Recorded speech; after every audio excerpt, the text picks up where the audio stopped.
Uh, Good afternoon. I appreciate you guys joining me for another episode of A Warrior Spirit, where we let your inner warrior come out to light. Today, I'm honored to be speaking with Elicia Nademin. She is a PhD. She works in healthcare with the military, and also she's an entrepreneur. But more than that, to me, she's a shining light, and I appreciate you joining us today. Thank you, Thank Elicia. you for having me. It's such a privilege, Gerald.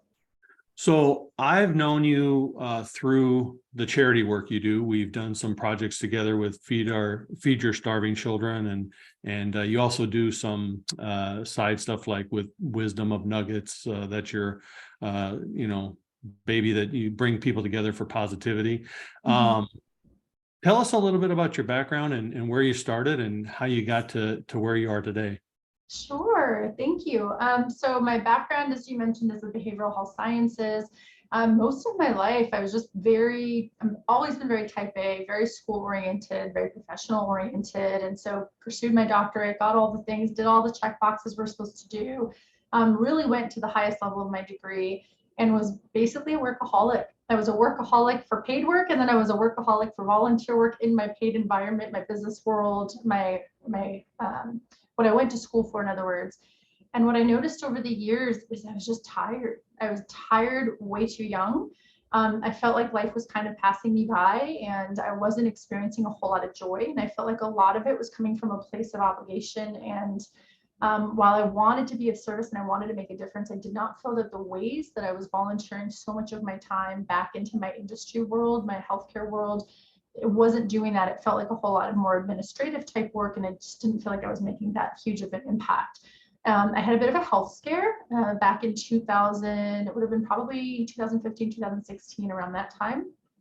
And so I stepped away to take care of my health. I stepped away from some of the administrative overload that I was taking on in addition to work.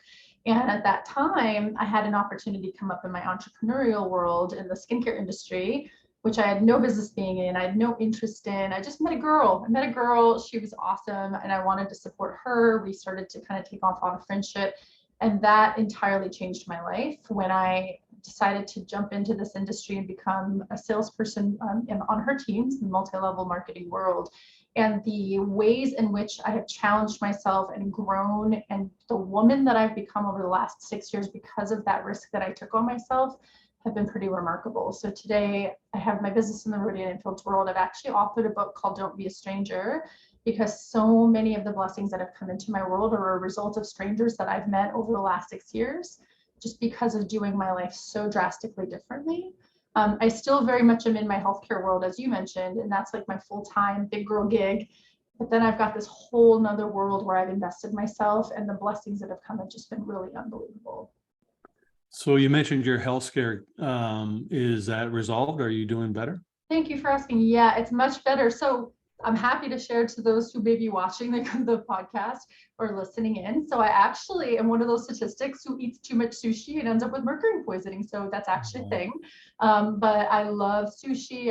I'm Persian. We grew up on rice and chicken, which are also sources of arsenic. And so I had heavy metals poisoning. So there's no real way of knowing exactly where it all came from. But it was like a year and a half of having to go through some IV chelations and going in, and that was not fun, but it has been very impactful. And so symptoms, in case anybody happens to wonder, like, oh gosh, could that be me? Were like excessive fatigue, memory problems. There was a period where I was wondering, like, do I have a brain tumor? What's happening? Like fabricating memories that didn't happen. But I do. I feel a million times better. The treatments were really, really wonderful. I still probably eat too much sushi for what I should be eating. But yeah, so that's what I was dealing with. Yeah. Well, I appreciate that. My Yeah. wife has heavy metal toxicity, so I totally understand your world, and I'm glad that you're moved past that. Have you always been outgoing, easy to talk to strangers? You mentioned your book, and I know speaking to strangers, I used to, when I was younger, just throw a dart at a map and move wherever the dart landed. And my sister asked me one time, aren't you scared? And I'm like, scared of what? People are people. If you treat them nice, they treat you nice back as well. Yeah, it's true. Have you always been open to meeting new people? You know, it's interesting because even my mother doesn't remember me this way. When she read my book, she's like, you were shy. I'm like, oh my gosh. Like when I was a little girl, I was literally that child that hid behind my mom's skirt. I mean, we would go to the same parties every single weekend with, you know, family friends, and I would see the same people. And every time it was like I never met them before, and I would hide behind my mom. And it would take me hours to warm up to talking to the same kids every single weekend. And yet, if you put me on a plane, the person sitting next to me, I would talk their ear off. If the plumber came over, my dad had to remind me, Edish, we're paying them by the hour, because I would talk their ear off. So one-on-one, I've always been a chatterbox. But if you put me in more of a social environment or like people, more crowds or anything like that, like fear would kick in. And so I've actually grew up really painfully shy. It wasn't until I went to college in Miami, broke out of my shell a little bit because I was such a daddy's girl. I just always wanted to be with my dad growing up. So I'd go to a friend's house when I was a teenager and I'd call him minutes later and be like, Daddy, I miss you, come get me. Which is really endearing, but you know, it certainly didn't help. I didn't really feel comfortable interacting with people. But it's interesting because when I first got into my business, I was out in the Caribbean, and my first 2 customers were 2 people that I met at the pool who were like fighting to be my first customer. They just thought it would be so exciting to be the first. And that completely changed everything for me. I'm like, wow, strangers are amazing. Like, I can't believe they don't even know me and they're so, and then a couple weeks later, I went to a holiday party. Again, somebody else like wanted to support me. And then I went someplace else, and somebody, you know, this was a couple years in when I published my book, all about some of those gifts of how I was able to show up in ways, to your point, leading by example. If you're nice first, if you say hi first, the majority of people, unless they're hurting and wounded, will respond. And so, you know, it's easy. Sometimes I'll hear people say, well, they're just rude, they didn't say anything back. And instead I say, you know what, maybe they're having a really bad day.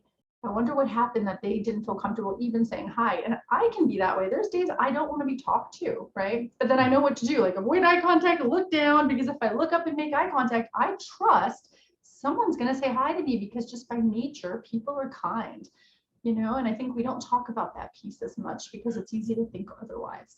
Yeah, and I think that's an important distinction, that people take too much of interaction personally. Yeah, Like they filter it through their own parameters, and they absolutely. forget that the other person is also probably going through some stuff or been through some stuff, and it's not a reflection on, you know, you and that interaction. It's where they are in their life with that hurt. So Well, and can I yeah. also add, oh, I'm so sorry. No, go ahead. With what you just said, it makes me think about some of the conversations we've had around insecurities, because I find, and you know, I'm sure we're all guilty of this feeling, right? I find the days that I take things personally tend to be the days I'm feeling insecure myself about something I value. I don't think I'm doing something well enough. I feel like I have a priority or value that I'm not hitting. And on those days, I am much more likely to take things personally. And so often I challenge myself, if I took that person's lack of response personally, let me look back and what's going on for me today. So, and that's a mindset that took deep work, Oh, but you know, from the outside, people would look at you and they say, you know, you're young, you're beautiful, you have a PhD, you have a successful business, you're volunteering, yet you still have days of insecurity. Oh yeah. Talk So about some of those, if you would. yeah, so I mean, it still happens all the time. And it's interesting to me because I almost sometimes feel like, and this is again my own projection, it's probably not fact. Sometimes it feels like those who are successful in this, you know, makes me think so much about the celebrities who commit suicide. I mean, it's so painful. And it doesn't, you know, we don't often talk about these things, but there is such a burden of responsibility when you're seen as that person. You're seen as the person that's always laughing or funny or making people laugh. You're seen as the person that's the bright light. There is almost this heavy, heavy feeling of shame in acknowledging, but if only you knew how often I'm just at home by myself, sitting on the couch, wondering why I'm missing XYZ in my life. If only you knew, and yet I don't want to talk about it because boundaries, and I don't want to welcome in the feedback from people that don't know me. I don't want advice. It's like sometimes you want to share to connect. I also like there's that delicate line between wanting to help validate, but also needing to just nurture and take care of yourself, right? So there's so much of that that'll happen. And you know, I was sharing with you earlier about this post that I put on social media on Facebook the other day about my own wine business. And the root of my why, and why 6 years later my business is still the best decision I've made in my life, and why it's blessed me and continues to, is because it gives me that reason on the days I don't want to do things to keep waking up and doing them, because I made a promise to myself. So when I'm scared, I do it anyway. People will often say, well, don't be scared. No, I said be scared and then do it anyway. So feel all the feelings. Don't feel like you have to be any different, but step in and say, you know what, I'm worth more than the fear though. Well, that's the actual definition of courage, because we don't need courage if we're not afraid. We need courage to do it when we're afraid. Absolutely. So that's the only reason we need to be courageous is because we're afraid of something. Exactly. And fear is simply an indicator of our priorities, isn't it? Mm-hmm. I'm not scared of losing something that I don't value. So what propelled you? What did you use to go from that shy girl to this secure woman who is now able to talk to everybody? Like, what tools and processes did you use to get yourself there? I gotta tell you, the answer may be disappointing and or inspiring to some. It's legitimately every stranger I've met along the way. And it started with those two people in Mexico who fought to be my first customer. It was the awareness of that mindset shift, because before R&F, I thought girls were not very nice to me. That was my experience. I felt judged often. I often was that girl that wanted to be like, hi. And still to this day, I'm the one that wants to pull everyone in. I'm still disappointed when I go somewhere and there's a whole bunch of people in a room and no one comes, if I'm by myself, no one necessarily comes up to me and says, hi, it's nice to meet you. What brought you here? Are you with anyone? Would you like to join our group? And I am that girl. Hi, come join us. Come into my home. Like, no, I don't know you, but it's okay. If you want to kill me, well, so be it. I lived a full life, and I appreciate that I lived a life bringing strangers into my home, right? Because people walk, aren't you afraid? And so it was the kindness of those two people that decided, for zero reason other than to be nice to me, that they just simply wanted to support me. And it was that idea of like, wow, if there's two of them in Mexico, who else is out there who's this incredible person and human being? And it doesn't even matter to me whether they support me in business now. There's an intoxicating, contagious spirit around the adventure of anywhere I go. I can meet that 10% of people who will play with me, who will banter with me, who will make memories with me. Maybe it becomes a friendship. Maybe it could be the love of my life. Maybe it could be somebody I do business with, or maybe it's simply a moment in time. Maybe they're having a bad day and I might have a nugget of wisdom that could help them feel stronger about whatever situation they're going through. It's that. It's living with the curiosity and the spirit of adventure for what you might find. Well, we also don't understand the ripple effect that we have on people. Like, I've had conversations where I've listened to whatever they're saying, imparted whatever my experience or advice or wisdom was on that, never thought anything of it. And then years later, they'll come back and say, you changed my life, right? And so I imagine that's, same for you. You have this ripple effect from just being the one who initiates, right? Exactly. It's interesting is as we're talking, I'll have flashbacks of moments in time. And I remember I was with my mom. I took her to see Arizona. And there was this little motel place that we stayed in. It was like said to be like the nicest hotel in town. And so we're there and there's this little bar area and there's maybe 4 or 5 people. The bartender was in a crummy mood. She was not super, super kind or warm or welcoming. There was a young guy sitting in the back, super, super shy by himself. There was some other guy sitting at the bar who seemed to just be having a rough day. And I don't remember what I thought or said. I remember though, it was a situation that I think any average person would have just sat, minded their own business, had dinner with their mom, and then left. And my mom was sitting at the table and I was sitting at the bar. She didn't want to sit at the bar and the table was right behind me. So I would turn around, I would interact with her. And then I just started chit-chatting with the guy at the bar. And he was probably in his 60s or 70s. And I got him laughing. And then as he and I started laughing, then the bartender starts joking around with us. And then somehow 20, 30 minutes later, the shy guy all the way in the back of the bar area starts interacting with us. I don't know, I must have turned around and asked him a question. And all of us are now at some point in the evening, we're laughing, we're interacting. And it's those moments. And I never talked to any of them again afterwards, but it didn't take away from the beauty and the magic in the experience. And I think that you do a really great job of that. Can I ask you, because I know you're big into charity work, what changed for you to be that person who wants to give back? And specifically, I know that Feed My Starving Children is, one of your major charities. I'm sure you have several others, but what made that the important part for your life? Yeah, so that actually, believe it or not, has not been a change ever since I was a little girl. I mean, I started out, I don't remember how old I was when I first started at the hospital system, but in Virginia in high school, I would volunteer. For years, I volunteered for the hospital system there. I've always sought volunteer opportunities, and I've really enjoyed being present to whatever it is I'm doing, like not just handing over money, but being present, being a part of the process of the event, and being kind of behind the scenes at the events as well as front forward. I've always appreciated being a part of that, and seeing the impact that people are making in the community is just beautiful to me. And I think that was just the spirit my parents always passed on to me.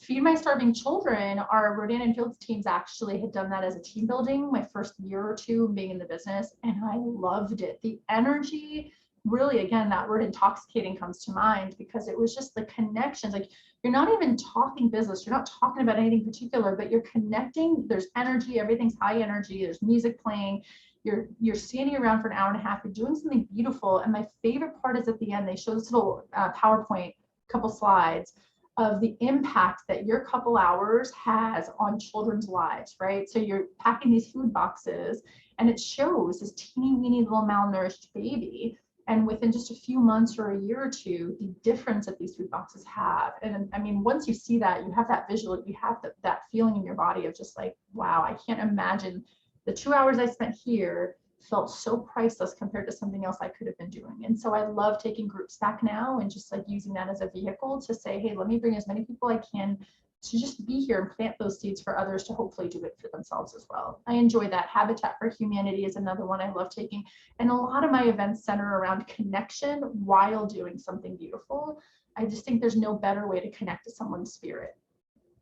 I know with your business, your entrepreneurial side, you use those moments, because a lot of people will do team builders like, let's go bowling, or let's go to the movie, or let's go out for drinks.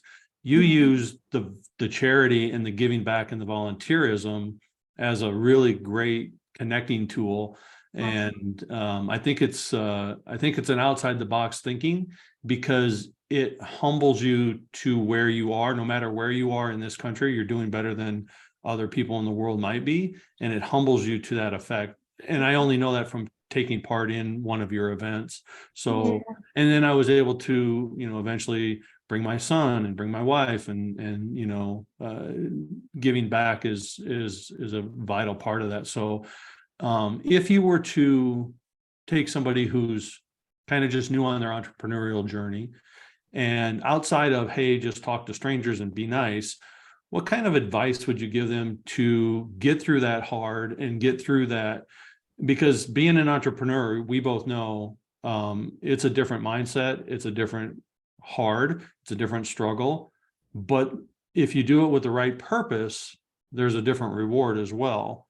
So what advice would you give someone who's in the midst of all that, trying to decide, do I give up or do I not? That's a great question.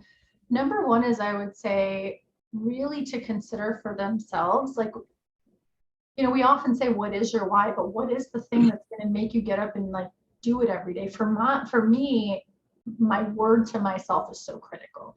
Like, my father always honored his promises, and I find that not everybody in my world has done that. And so if I can be a person in my life who makes sure I honor my promises to myself, then I am going to, like, anything I touch, I'm going to work with the same integrity that I touch my career. So if I'm going to schedule something for my career, why would I not do that for myself? If I would promise to my boss that I'll see a project through to fruition, why would I not do that for myself? So it's starting with respect yourself the way you would somebody you're working for, and put things on your calendar and then honor them. Do not delete.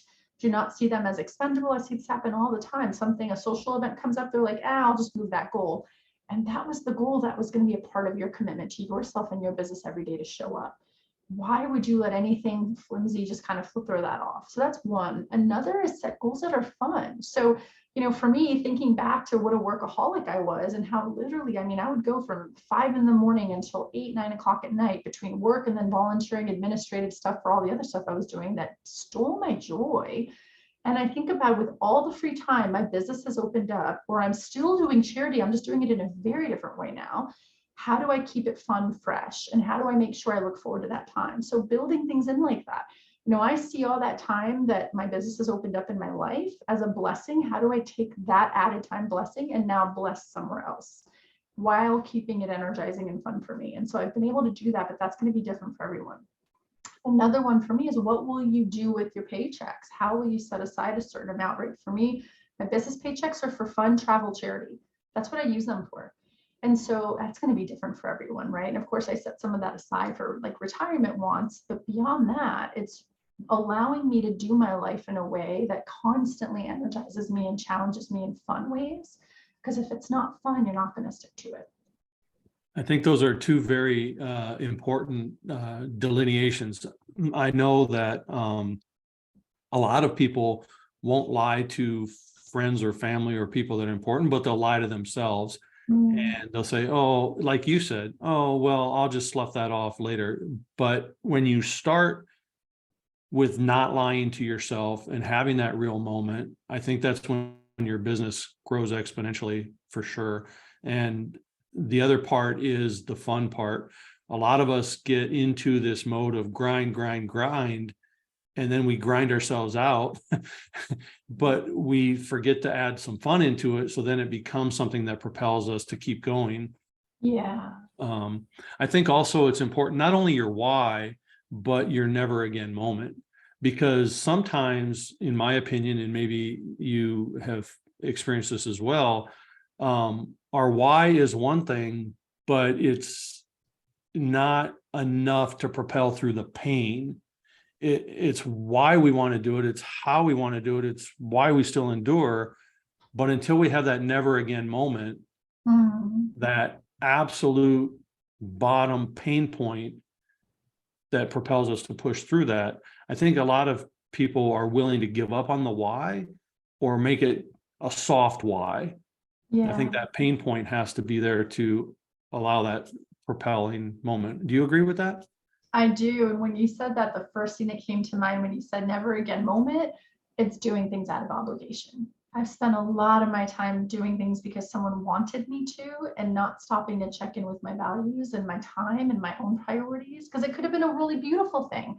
But if it's not in line with my priorities or my value system, or simply the things I already have planned out in my life, if people want you to do lots of things, it's learning to say no graciously and kindly. Right? Say what you mean what you say, and don't say it mean is a statement that I try to really live by. But it's just the remembrance of honor you first. Like, make sure that you don't just get pulled because of the people pleasing tendencies or not wanting to disappoint, because then you burn yourself out really quickly. Is there, as we kind of wrap this up a little bit, is there any specific point you want to emphasize for the people who are tuning in today?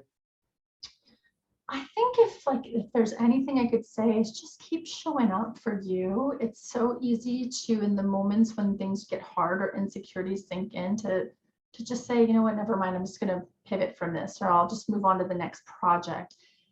It's a tragedy when you give up on a promise you made to yourself, and especially if you do it over and over and over again. Don't give up. Just find a different way to still do it. Find a different way to honor your word.